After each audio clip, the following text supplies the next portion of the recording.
सालों के इंतजार के बाद आखिरकार कश्मीर रेल लिंक के जरिए देश के बाकी हिस्सों से जुड़ गया। पर्यटकों, आम लोगों, छात्रों और व्यापार जगत ने इसे स्वागत योग्य कदम बताया और कहा कि यह कश्मीर के लिए गेम चेंजर साबित होगा।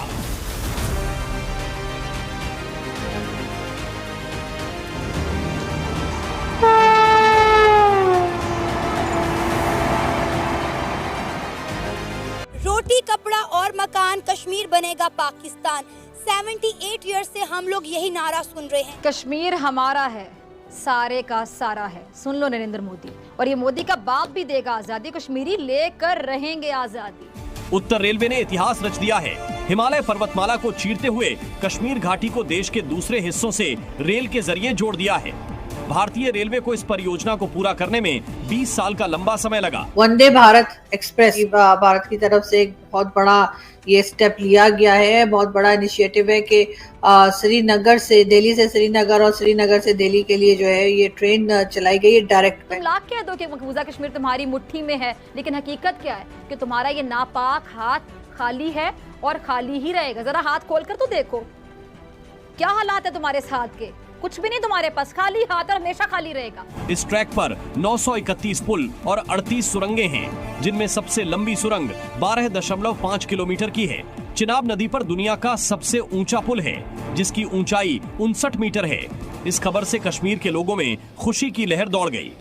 मुसलमानों के खून से होली खेलने के शौकीन इस घटिया शख्स की उल्टी गिनती शुरू हो चुकी है।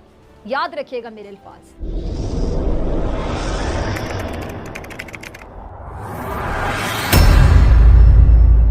नमस्कार दोस्तों, स्वागत है आपका पाकिस्तान की बर्बादी में। जी हाँ, तो आज की बर्बादी कुछ इस तरह है कि पिछले 30 सालों से चल रहे दिल्ली से सीधे कश्मीर रेल ट्रैक का कार्य पूरा हो चुका है और उत्तर रेलवे ने इस कार्य को पूरा करके इतिहास रच दिया है। जी हाँ, तो खबर कुछ इस तरह है कि भारतीय रेलवे ने पिछले 30 सालों से चल रहे रेलवे ट्रैक का कार्य पूरा करके इतिहास रच दिया है और अब दिल्ली से कश्मीर जाने वाली वंदे भारत ट्रेन कश्मीर जाने के लिए पूरी तरह तैयार है। जी हाँ, आने वाले समय में यानी जनवरी 2025 में अब यात्री दिल्ली से सीधे कश्मीर जा सकेंगे और इस खबर की पुष्टि स्वयं रेलवे मंत्री अश्विनी वैष्णव ने की है। उन्होंने लिखा कि दिल्ली से कश्मीर जाने वाली वंदे भारत ट्रेन का कार्य लगभग पूरा हो चुका है और जनवरी 2025 में इसे पहली बार कश्मीर की तरफ रवाना किया जाएगा। जी हाँ, खैर दोस्तों, अब से छोड़िए, हम पहले पाकिस्तानी मीडिया का रिएक्शन देखते हैं।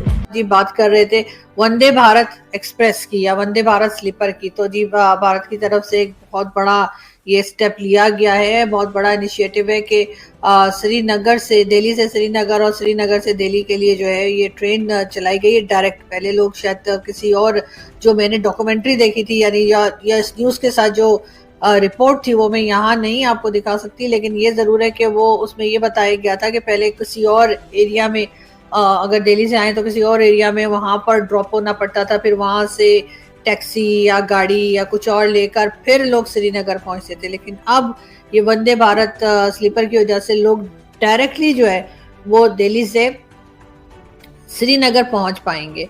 अच्छी बात है, होना चाहिए, और इस तरह की डेवलपमेंट्स जो हैं वो कंट्रीज को आगे की तरफ ले जाती हैं। लेकिन और ये भी कहा जाएगा, फिर एक बार लोग कहेंगे कि जी हम तो बगैर किसी जंग के, हम तो बगैर किसी लड़ाई झगड़े के जो है वो कश्मीर जो है वो जीत गए हैं, या कश्मीर जो है उसको हमने अपना बना लिया है या बना लेंगे। क्योंकि जाहिर है कि जब आप पब्लिक के लिए काम करते हैं, डेवलपमेंट का काम करते हैं, तो डेफिनेटली पब्लिक उससे खुश होती है और उस कंट्री के साथ साथ जो है वो रहना भी चाहती है। और कई लोग जो हैं वो उसमें तारीफ भी करते हैं कि जी ऐसा ही होना चाहिए। मगर खैर देखते हैं कि पाकिस्तान वाले इसके ऊपर क्या बात करते हैं, इसलिए कि पाकिस्तान की तरफ जो कश्मीर है वहाँ तो जी आपको मालूम ही है कि वहाँ रोड्स इतनी ज़्यादा परफेक्टली नहीं बनी हुई, तो वहाँ पे जाना आना भी जो है वो बहुत आसान काम नहीं है। मतलब लोग चले तो जाते हैं, मैं ये नहीं कहूँगी कि पहुँच ही नहीं पाते, लेकिन खैर इतने ज़्यादा अच्छे तरीके से नहीं पहुँच पाते। मैं मैसेजेस भी कोशिश कर रही हूँ आप लोगों को दिखाती रहूँ, और ये भी हमें किसी ने मैसेज किए हैं तो वो हम आपको डेफिनेटली मैसेजेस भी हम आपको जो है वो दिखाते जाएंगे, और साथ साथ हम आगे भी बढ़ते जाएंगे अपने शो में और अपने बातचीत में, और डेफिनेटली आप लोगों को भी मैं इसमें शामिल रखूंगी। बहुत शुक्रिया जो मैसेजेस कर रहे हैं, मैं उनके मैसेजेस भी दिखाने की कोशिश कर रही हूँ, और और उसके बाद खैर लास्ट टाइम तो खैर थोड़ा बहुत ठीक हो ही गया था लाइव, लेकिन उससे पहले मेरे ख्याल है ऑडियो का प्रॉब्लम आ रहा था। लेकिन एक चीज बड़ी अजीब, मैंने आज बल्कि उस पर वीडियो भी बनाई है आपके यहाँ से